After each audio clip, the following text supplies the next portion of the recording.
with us his very famous bistro-style steak frite with the red wine vinegar demi-glace sauce from his new cookbook, House of Vinegar. Please welcome James Beard Award-winning chef Jonathon Sawyer to our home. Thank you for having me. My pleasure. I don't think we've ever had the kitchen smell so delicious. Steak frite is my favorite meal. Mine too. On the planet. Yeah, proper steak frite is honestly most people's favorite meal.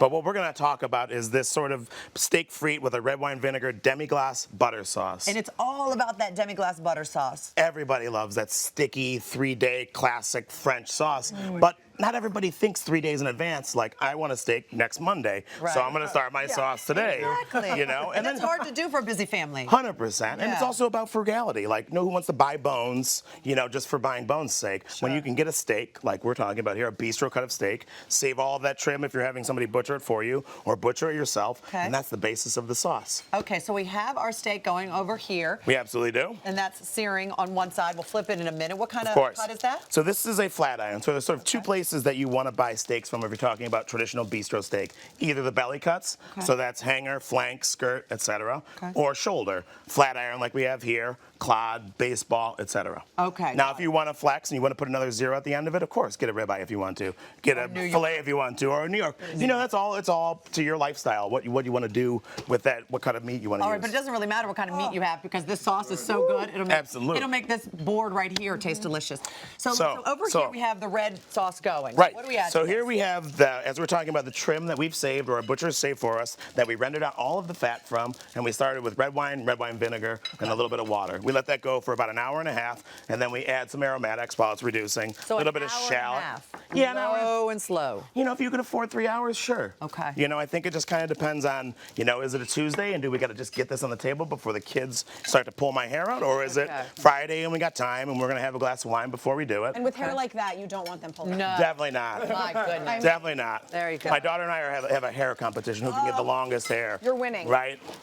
It's beautiful. Some more? Yeah, sure, let's do that. Just put it. So then we have this simmering, it's gonna reduce down like a demi-glace. So that's sort of where it's in between a butter sauce and a demi-glace. This is really a foil, if not a better sub for that recipe. Okay. So let's bring this over here. All right. This is that same sauce with the magic of an hour and a half of cooking. I'm gonna go ahead and taste it with my finger. Don't do that at home.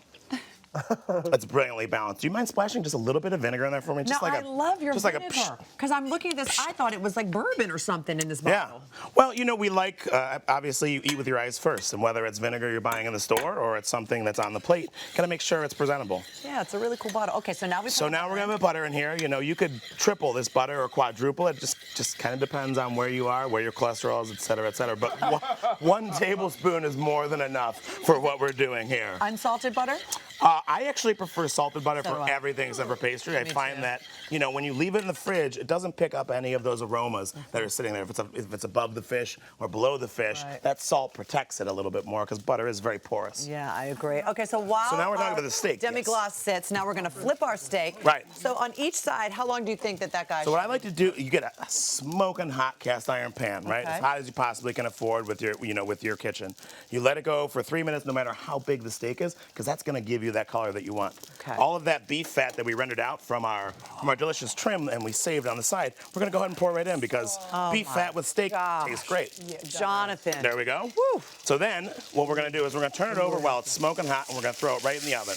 Another Just 3 like minutes. that. That's it. Right in the oven. I love using the oven, especially to finish proteins. It's a great way to ensure even cook, right? Even finish. So for a steak that's that thin, for the temperature we're talking about here, 3 minutes-ish, right? If you're talking about thicker steak, you would be maybe 5 to 12 minutes. Okay. So let's go ahead and take this out of the pan. All right.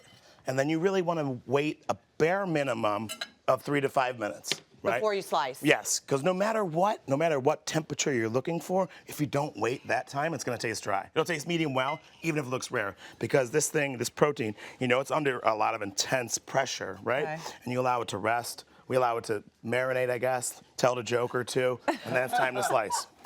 And that really goes for any protein, whether it's fish or turkey. When you put it in the oven, what temperature was the oven? Did you have it on broil? 400. I like to use regular bake because I think convection dries out the steak a little bit. Okay. You know, and and for me, if you have a deck of your oven, I really like to use that too because then you're keeping the direct heat on the bottom side, so you get an even better sear. Oh, nice. Good to know. I'm Great going to do that. information here. I feel like I've learned A ton. I know. Well, he is a James Beard Award-winning chef. Well, and a nerd as well. So nerd culture, comes with And a nerd. Comes with being a chef or love being you. a dad. You find a subject you're interested in and you devour it. I got to ask you, as you're slicing that and plating it a little bit here, you said that you're obsessed with cooking with vinegar. Why do you love to cook with vinegar so much? Well, I think that obsession and accident have really created the best recipes in the history of the world. And for us, that obsession of vinegar was, we're not going to grow lemons in Ohio anytime soon. So we can make vinegar, and the more vinegar that we make in our backyard or in our basements, the more particular and unique it is to us.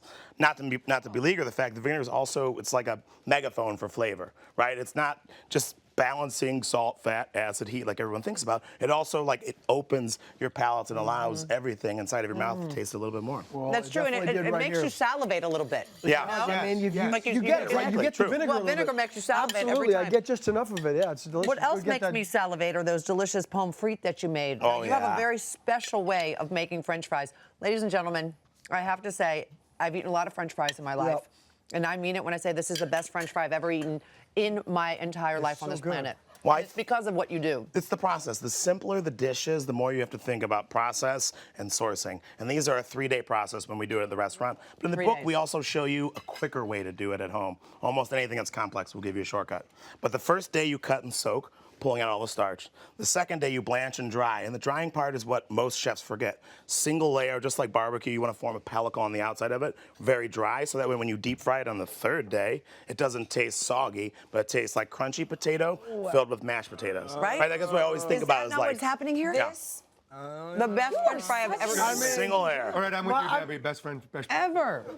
Mind blown a little bit here. So good. A 3-day process. Well, That's only going to take me about 2 seconds to eat. exactly right, and Thank it's you for worth that. it. Yeah. Thank you so Of course. much. Jonathan, The full you're amazing. recipe, head over to hallmarkchannel.com as always, and my you gosh. can connect with Jonathan on his so good. website as Exactly. well. You Oh my gosh, want yeah. to, everybody. This is absolutely amazing. Wow.